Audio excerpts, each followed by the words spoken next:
In the quiet community of Abak, Akwa Ibom State, a stranger named Eno arrived unannounced.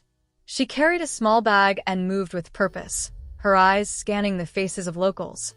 To the villagers, she seemed like just another trader, but Eno had a hidden agenda. Her mission was to uncover the secrets of a suspected network exploiting women desperate for children. She rented a small room at a local inn and began observing the town. The whispers of fertility miracles drew her closer to her target. Eno's first lead came from the bustling market. While purchasing food, she overheard two women discussing a certain Madame Eka, known for helping childless women.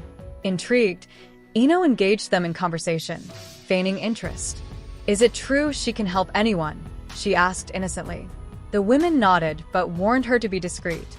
That evening, Eno wrote down every detail, knowing this was the first piece of the puzzle. Eno posed as a desperate woman seeking a child. Dressed modestly, she visited Madame Eka's secluded compound. Eka welcomed her with a warm smile, her eyes sharp and calculating. "I can help you," Eka promised, leading her to a small room adorned with pictures of babies. Eno's heart raced as Eka explained her process for making miracles happen. Eno played along, asking questions to gather more information.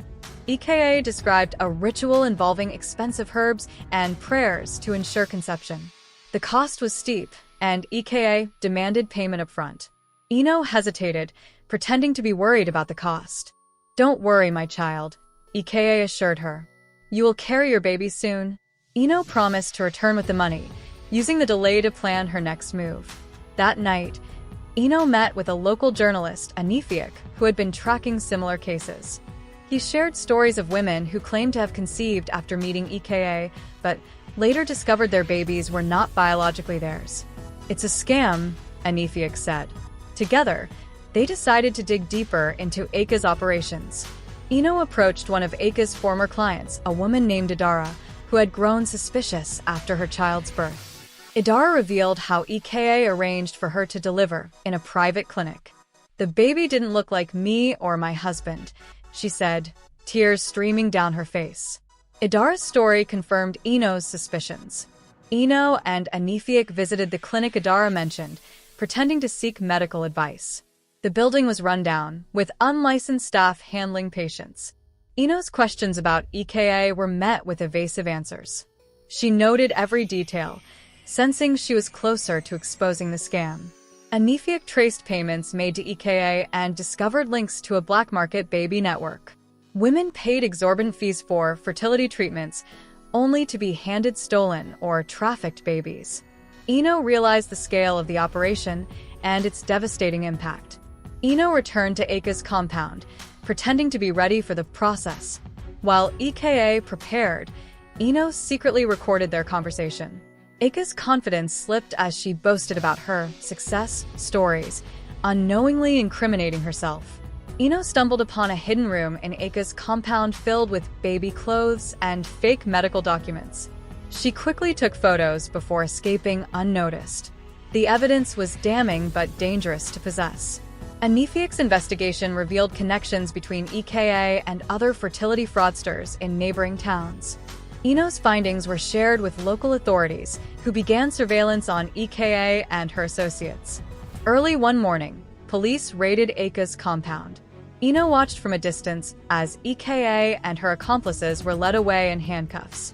The villagers gathered, shocked by the revelations. Eno felt a mix of relief and sadness for the women who had been deceived.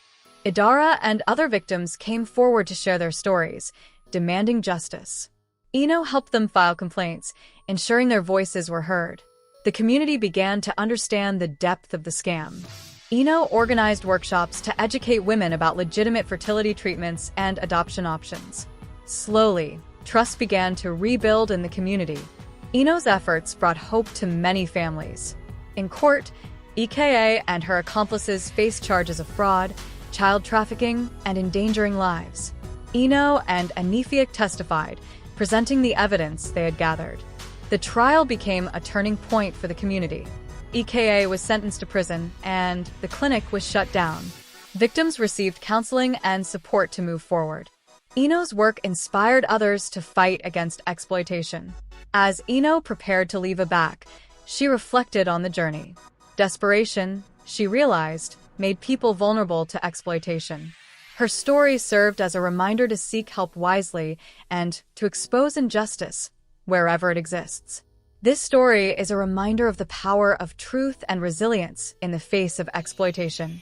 Ino's courage teaches us the importance of standing up against injustice, no matter how daunting the task may seem. The women of Abak learned to value legitimate and ethical solutions over quick fixes, and their journey highlights the strength found in community support and education. For every viewer, the key takeaway is this: desperation should never cloud judgment. Always verify the authenticity of solutions, especially when they promise miracles. This story also emphasizes the importance of holding exploiters accountable to protect vulnerable individuals. Together, as a society, we can challenge deception and ensure no one profits from others' pain. Thank you for joining us on this powerful journey.